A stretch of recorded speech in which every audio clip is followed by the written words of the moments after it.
ગૃહ રાજ્યમંત્રી હર્ષભાઈ સંઘવી ભાવનગરની મુલાકાતે ભાવનગર ખાતે ગૃહ રાજ્યમંત્રીએ 25 નવી બસોનું લોકાર્પણ કર્યું। પોલીસ તંત્ર દ્વારા પોલીસ બેન્ડ સાથે સ્વાગત કરાયું। ભાવનગર એસટી ડેપોની 25 બસોનું લોકાર્પણ કરવામાં આવ્યું। ગૃહ રાજ્યમંત્રી દ્વારા લીલી ઝંડી બતાવી બસને પ્રસ્થાન કરાવ્યું। ધારાસભ્ય જીતુ વાઘાણી, સેજલબેન પંડ્યા ઉપસ્થિત રહ્યા। ગૃહ રાજ્યમંત્રીએ વેન્ડર તેમજ બુકિંગ વિન્ડો સંચાલક સાથે વાતચીત પણ કરી। ડેપોના ડીસી સાથે વિવિધ સમસ્યાઓને લઈને પણ ચર્ચા કરી।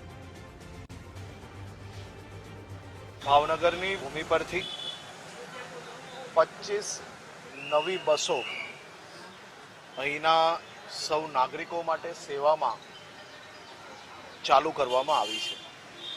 2 દિવસ પહેલાં જ 151 નવી બસો ગાંધીનગર ખાતેથી શરૂ કરવામાં આવી હતી, જેમાં પહેલી નવી એસી બસ નવું મોડલ એ બી ગાંધીનગરથી ભાવનગર જિલ્લા માટે શરૂ કરવામાં આવી હતી। ભારતીય જનતા પાર્ટીના સૌ આગેવાનો, અમારા ધારાસભ્યશ્રી અને સૌ આગેવાનોએ જે વિવિધ રૂટ માટે અલગ અલગ બસો માંગી હતી, એ 25 બસો આજે ભાવનગર બસ સ્ટેશન ખાતેથી શરૂ કરવામાં આવી છે।